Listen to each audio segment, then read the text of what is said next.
morning, people. Welcome back to my channel Exploring Rural India. I'm Yashas's Das, and today I'm going on a trip around the land of Dhoklas and Dandiya, Gujarat. We start our journey from Pali district. First, we start from Pali district in Rajasthan. We are supposed to do a village there, as I mentioned in the Rajasthan video. However, we had to leave it due to the apprehension of an affluent villager who claims that we need permission from the district magistrate. We wait for some time and then we are stuck and we don't know what to do. So it is a race against time, and an idea clicks in my head, and it gets to me that we complete the Gujarat survey first and do the last village of Rajasthan. So that's how the Gujarat survey starts. First, we get on a bus from a place named Sanderao to Ahmedabad. Ahmedabad is pronounced as Ahmedabad in Gujarati. It is a big city with a considerable migrant population, and I assume it was the old capital of Gujarat before it shifted to Gandhinagar, which is the current capital. Then we take a break in Hyderabad before we start our first village in the survey. The first village is in the Banaskantha district, and the village's name is Pengia. Kantha is a Gujarati word for a river bank. Banaskantha means on the banks of the Banas river, a local river in Gujarat which flows through the district. Pengia is located near the Rajasthan border, and it is just walkable distance from here. It is a small village which is home to an estimated 2000 people. Most of them do agriculture around this village. Rice and other crops are predominant crops grown here. Even though majority of the people do agriculture, many of them sell milk to a local dairy which is located in the center of the village. And when we visit the headman, his house has a buffalo house where he keeps the buffaloes and milks them. It is not just him. Most of the villagers milk their cows and give it to the dairy when the raw milk would convert into pure milk for drinking. The dairy is in the village square, and as you know, village squares are easy for us since we can find a lot of people to interview. We did most of the interviews there, and we did it in one day and left for Bhuj in a night bus. While we are traveling, it is very uncomfortable while sleeping due to it being a sitting bus. I don't get a proper sleep, and it is a long journey, approximately 4 hours from Radhanpur after taking a bus from Dhanera. The next morning we reach Bhuj and rest for some time before leaving for the second village, which in truth is a dhaba for truck drivers since the head of the village was absent from the main village which we are supposed to go. However, we have a wonderful opportunity to complete the men, and we immediately start the interviews. There are a lot of trucks lined up since there is an Adani solar power project going on. It creates jobs for the people around the surrounding villages. By the time we complete the men, it is already dark and we make a stay at a luxurious but local resort at the village. The next day, we complete the ladies and some gents and leave for Junagadh district. On the way, we saw the famous salt desert, the Run of Kutch. The Run of Kutch is located on the extreme west of Gujarat and India, and most of the geography is flat and there is no vegetation to be seen everywhere. Most of the Kutch region is desert and barren, with hardly any vegetation except for bushes and shrubs. And while we go to the Run of Kutch, we hitchhike on a bus and a shared taxi. I am seated on top of a taxi and get a bird's eye view, and it is burning hot, but I can bear it and enjoy the sceneries around. The sceneries are mostly deserts and shrubs. You will find that most of the public transport has a seating arrangement at the top, and it looks like the scene from the olden times, like when buses and trains were full.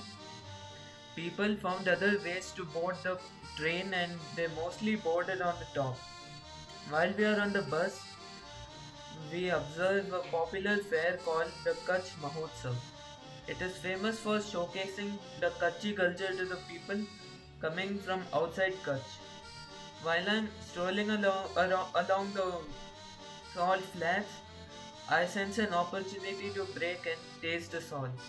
I didn't like the taste and just spit it out and decide that I'll never eat raw salt again. Then we leave for one of my father's friend's village on a comfortable and a sleepy night bus. The next day we reach the village and eat some traditional Gujarati breakfast. It consisted of some local snacks. Did you know I'm a slow eater who savors food than a person eating to satisfy my hunger? And I like the breakfast. We go on a house tour, and on the top floor, we observe how diamonds are manufactured.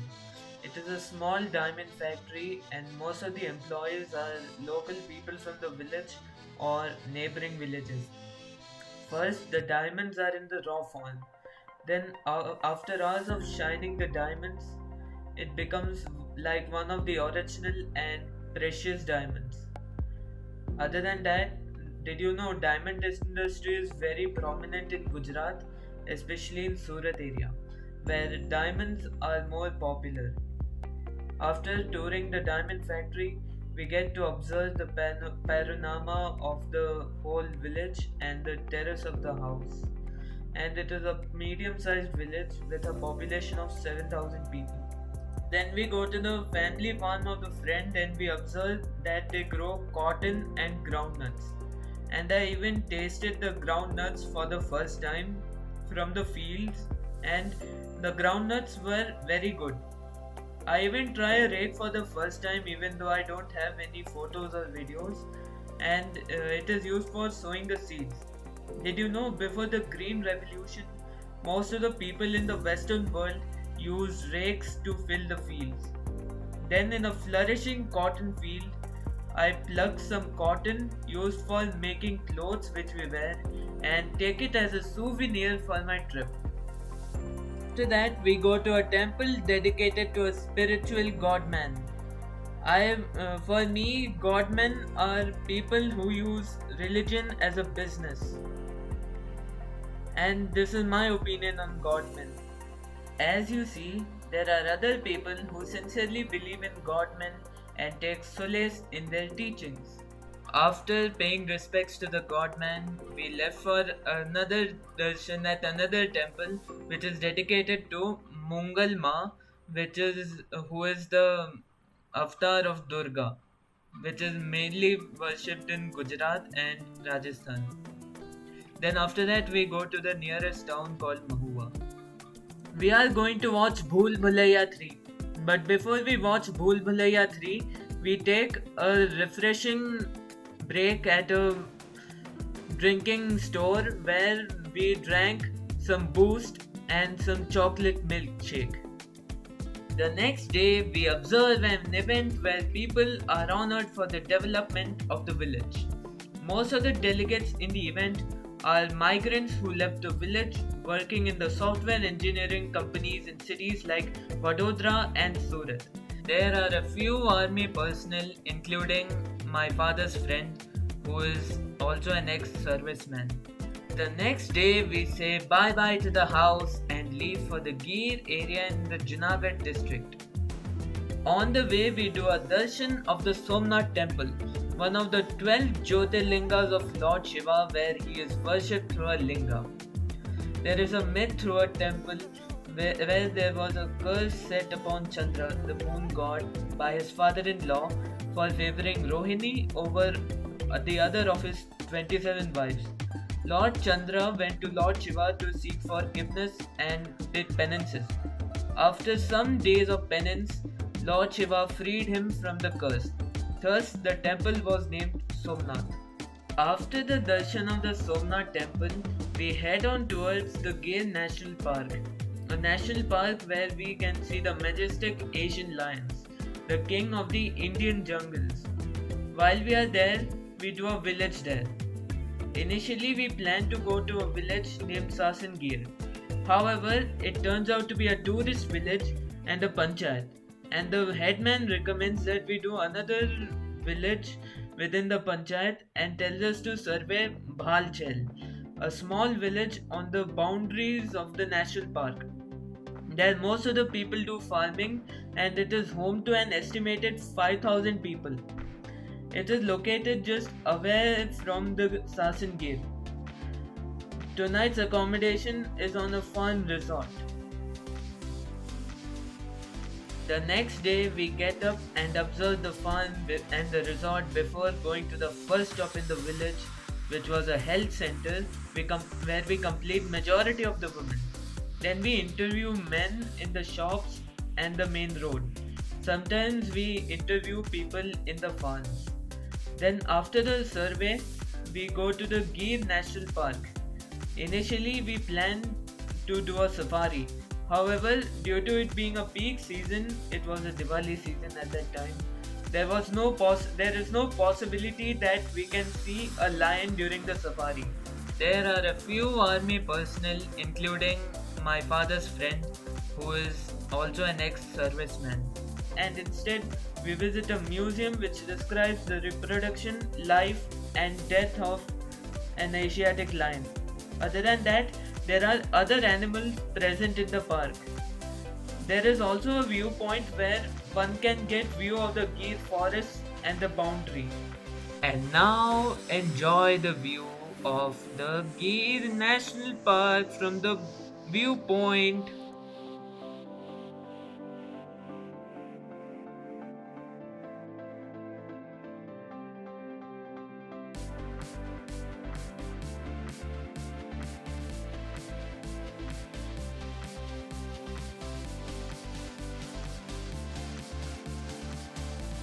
Then we go to the island of Diu, a part of the UT Daman and Diu. Some history about the Diu island. Diu is famous for being a part of Portuguese India along with Daman, Dadra and Nagar Haveli and Goa.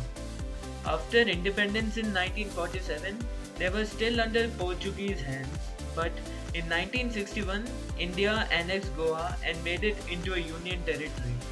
In 1987, Goa was granted statehood while Daman and Diu, Dadra and Nagar Haveli remained a UT. During our tour on the island, we get to see the Diu Fort, which was constructed by the Portuguese to defend the coastline from the enemy ship. And there is a moat on the land area so that rebels and invaders did not come into the fort from the land side. If the invaders managed to come, then the fort had secret escape routes where the fort commander would escape. The fort had a typical European type of fortifications, and this is the first time that I had seen a sea fort. Most of them which I visited are on the hilltop. Then we observe a navy ship which is now a tourist attraction. I still think it belongs to the Indian By the Navy. Time we wrap up the tour, it is dark, and unfortunately, the friend come guide had another commitment, an unexpected one. Initially, we planned to do our last village near Vadodara with our guide. However, due to this, we are left on our own and we take a bus to Vadodara to Bhavnagar. On the way, I forget my purse or saddle due to me being sleepy and being situationally unaware.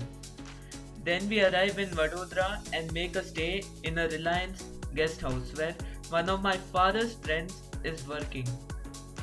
Then we left for the last village, which is a tribal village and with most of the houses having fewer facilities. Most of them do farming here and they grow rice for subsistence and cotton for selling it in the mandis or vegetable markets. After starting the survey, finishing 10 to 12 people, we venture into the Champaner town and observe a Shakti Peeth temple. There is a myth that Shakti Peeth temples were formed from the 51 body parts of goddess Sati, wife of Lord Shiva. When Sati was immolating herself, Lord Shiva did a tandav, a dance of destruction. Then, due to the tandav's intensity, Lord Vishnu intervened and cut Sati's body into 51 parts, and the Shakti Peethas are where those 51 parts fell into the earth. After successfully completing the Gujarat survey, we visited the we visit the Statue of Unity, one of the largest statues in the world and a must-see site around Vadodara. The statue is situated on the Narmada Reservoir, which is a reservoir of the dam, and it has a statue of Sardar Vallabhbhai Patel, the first Home Minister of India, and also has a museum of the Sardar's past and the geography of the Narmada River basin. After that, we take a night bus and leave for the last village of Rajasthan in Banswara district. So, this is the end of the video. If you like the video, then please like and subscribe to this channel. We'll see you next time on our leg to Madhya Pradesh.